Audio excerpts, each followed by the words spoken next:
नमस्कार बंधुगण, आशा करी आपनारा सकलेई खूब भालो आछेन। देवजानीज कोजी कर्नारेर एकटी नतून ब्लगे आपनादेर सकलके स्वागत जानाई।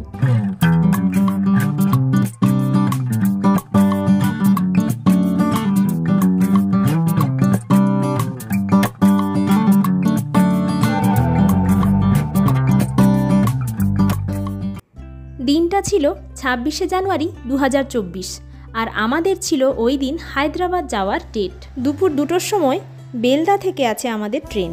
বেলদা থেকে হায়দ্রাবাদ পর্যন্ত প্রায় 29 থেকে 31 ঘন্টার রাস্তা। তো আমরা বাড়ি থেকে খেয়ে বেরোবো, প্লাস রাস্তায় খাওয়া দাওয়া করার জন্য কিছু খাবার দাবারও আমরা বানিয়ে নেব। তাই ভোর থেকে উঠে শুরু হয়ে গেছে তোড়জোড়। এদিকে মা আর সোম তখনও উঠেছিল না, আর বাইরেরটা দেখুন কতটা অন্ধকার। তখন প্রায় 4টে মতো বাজে। ততক্ষণে আমার বাইরে ঝাড়টার দিয়ে জল টল দেওয়া হয়ে গেছে, আর আমি এখানে এসে চা করে নিচ্ছি। আর চা করতে করতে দেখি মাও উঠে পড়েছে, তো 2টো চাই বসিয়ে দিয়েছি। এরপরে চা খেতে খেতে মা কিছু সবজি টবজি করে দিচ্ছিল, আর এদিকে আমিও ঝটপট চাটা খেয়ে বসিয়ে দিয়েছিলাম রান্না। আমরা খেয়ে যাব বাঁধাকপির ঘন্ট আর ভাত, আর ট্রেনে বসে খাওয়া দাওয়া করার জন্য কয়েকটা আটার রুটি আর ডিম আলুর কষা, এই ছিল মেনু। যাই হোক, ভোর থেকে উঠে রান্না বান্না বসিয়ে দিয়েছিলাম, সেই কারণে একটা তরকারি আর ভাত অলরেডি রান্না হয়ে গেছে।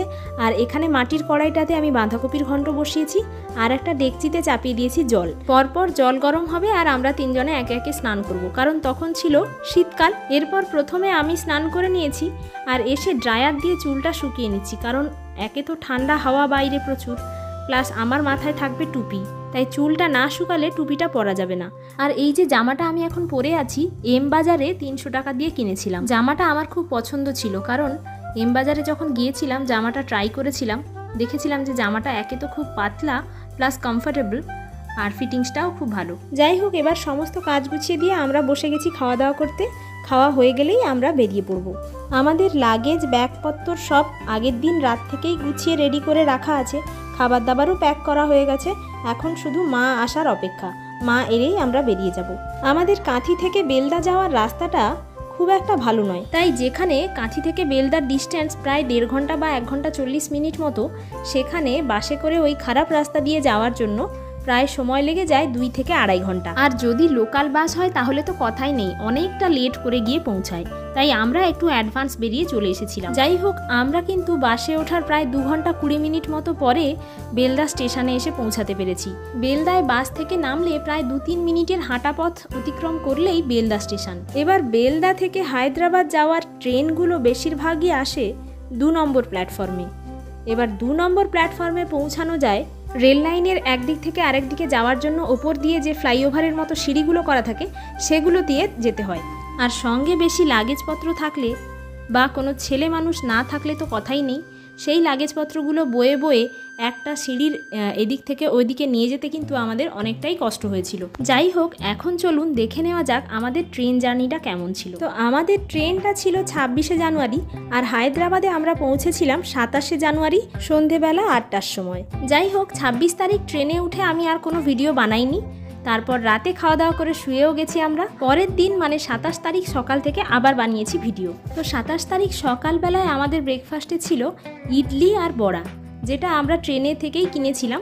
খাবার অনেক রকমেরই পাওয়া যায় ট্রেনে, তবে এমন খাবার খেতে হয় যেগুলোতে পেট খারাপ বা শরীর খারাপ না হয়। যাই হোক, চলুন এখন আপনাদের একটু বাইরের ভিউটা দেখাই। যে নদীটি এখন বাইরে আপনারা দেখতে পাচ্ছেন, সেটি গোদাবরী নদী।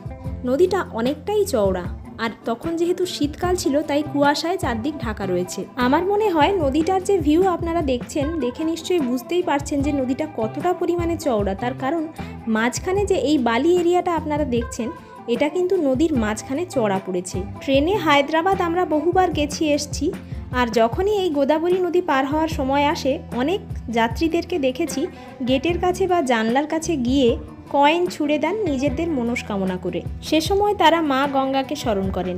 আপনাদেরকে বাইরের এই ভিউটা দেখাতে দেখাতে আমাদের ব্রেকফাস্টও হয়ে গিয়েছিল কমপ্লিট। এখন চলুন এক নতুন বন্ধুর সাথে আপনাদের একটু আলাপ করাই। এখন যে বাচ্চাটিকে আপনারা হাই হ্যালো করতে দেখছেন, তার নামটি কিন্তু ভারী মজার।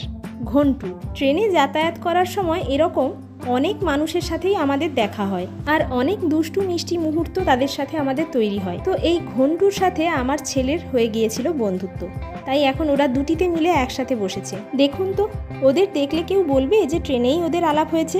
যাই হোক, ব্রেকফাস্ট করার কিছুক্ষণ পরে চা এসেছিল, আমি আর মা একটা করে চা খেয়েছি। আর চা খেয়ে নেওয়ার ঠিক পরে পরে একজন সিঙ্গাড়া নিয়ে উঠেছিলেন। তো সোমের আবদার যে মা আমাকে সিঙ্গাড়া এনে দাও। তো 20 টাকা দিয়ে 4 পিস সিঙ্গাড়া এনে দিয়েছিলাম, ওরা দুটিতে মিলে খেয়েছে। এখন আমার ব্যাপারে একটি কথা আপনাদের সাথে শেয়ার করতে খুব ইচ্ছে করছে। আমরা যে কবার হায়দ্রাবাদ যাই বা গেছি, সেই কবার ট্রেনে বসে যতটুকু আমাদের সময় কাটে, সেই সময়টা আমি পার্সোনালি ভীষণ এনজয় করি। কারণ আমরা মেয়েরা, বিশেষ করে যারা আমরা গৃহবধূ, সব সময় আমরা ঘরের কাজে, সংসারের কাজে নিজেকে নিয়োজিত রাখি। সংসারের কাজ থেকে আমরা একটা দিনও বিশ্রাম পাই না। আর ট্রেনে থাকার সময় ঠিক তার উল্টোটা, কোনো কাজ নেই, শুধু খাওয়া, ঘুমানো, বিশ্রাম নেওয়া, গল্প করা। তাই ট্রেনে বসে এই কয়েক ঘন্টা সময় আমি পার্সোনালি খুব এনজয় করি। এখন আপনারা আমাকে কুড়ে ভেবে গাল দিতেই পারেন, তাতে আমি কিন্তু কিছুই মনে করব না। যাই হোক, ট্রেনে কিন্তু অনেক রকমের খাবার দাবার পাওয়া যায়। তো এক এক জায়গার খাবার খেলে মনে হয় যে এতই ভালো লাগছে আবার একটা নিই। আবার এক এক জায়গার খাবার এমন হয় যে একদম মুখেই দেওয়া যায় না। তবে এই খাবারটা আমরা যেখানে অর্ডার দিয়েছিলাম সেখানে কিন্তু খুব একটা খারাপ দেয়নি, খুব ভালোই দিয়েছিল। এই যে মিলটা দেখছেন, এটা আমি আর মা খাওয়ার জন্য নিয়েছিলাম, যেহেতু কাছে কয়েকটা রুটি তখনও ছিল। আর সোমের জন্য এনে দিয়েছিলাম একটা বিরিয়ানি। বিরিয়ানিটাও কিন্তু খুবই ভালো ছিল। বিরিয়ানিটার দাম ছিল 100 টাকা। আর এই যে চিকেন থালি, এই চিকেন থালির দাম ছিল 140 টাকা। এই চিকেন থালির মধ্যে ডাল ছিল, একটা সবজি ছিল, 2 পিস মাংস দিয়ে মাংসের ঝোল, আর ডেজার্টে ছিল সুজি। সুজির হালুয়াটা এখানে অরেঞ্জ কালারের দিয়েছিল, মানে অ্যাকচুয়ালি যেটাকে রাভা কেশরি বলে ওদিককার ভাষায়। আর সবশেষে সঙ্গে ছিল 1 প্যাকেট টক দই।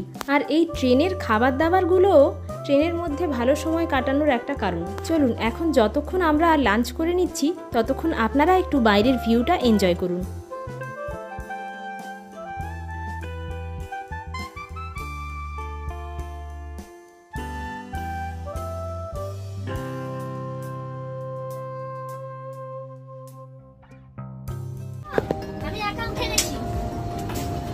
হায়দ্রাবাদে পৌঁছানোর 5 থেকে 10 মিনিট আগে একটা স্টেশন পড়ে, তার নাম হচ্ছে সেকেন্দ্রাবাদ।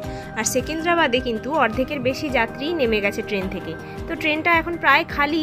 আর আমাদের হায়দ্রাবাদে পৌঁছানোর কথা ছিল সন্ধ্যে 6টার সময়, কিন্তু সে জায়গায় ট্রেন 2.5 ঘন্টা লেট থাকার জন্য আমরা পৌঁছতে পৌঁছতে প্রায় রাত 8টা বেজে গেছিল। আর সারা রাস্তাটা ট্রেনটা স্পিডে এলেও সেকেন্দ্রাবাদ থেকে হায়দ্রাবাদ অবধি 5-10 মিনিটের রাস্তাটা ট্রেন কিন্তু 40 মিনিট ধরে, 45 মিনিট ধরে লেট করে যায়। তো যাই হোক, সেকেন্দ্রাবাদ পেরিয়ে তো আমরা চলে এসেছি। এরপরে আমরা হায়দ্রাবাদে নামবো ট্রেন থেকে।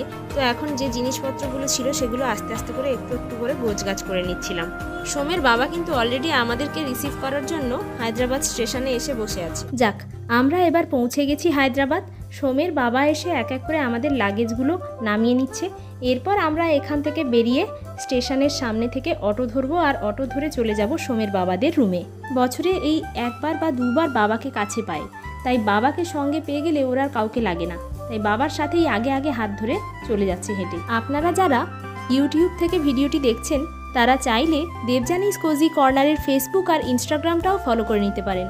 আর যারা ফেসবুক বা ইনস্টাগ্রাম থেকে ভিডিওটি দেখছেন, তাদের সকলের কাছে রিকোয়েস্ট রইল, দেবযানীস কোজি কর্নার ইউটিউব চ্যানেলটি সাবস্ক্রাইব করে আপনাদের এই বোনটির পাশে থাকুন। আর পাশে থাকা বেল আইকনটিও প্রেস করে দেবেন, তাহলে আপনি এই চ্যানেলের কোনো ভিডিওই মিস করবেন না। যাই হোক, স্টেশন থেকে আমরা বেরিয়ে আসার পথে এই যে পেন্টিংগুলো আমার খুব ভালো লেগেছিল, তাই আমিও আর ভিডিও না বানিয়ে পারলাম না। আর এখন আমরা স্টেশন থেকে বেরিয়ে চলে যাচ্ছি।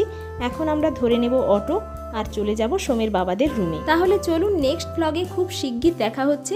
ততক্ষণ আপনারা সকলে সুস্থ থাকবেন, ভালো থাকবেন। তাহলে আমি আজ আসি।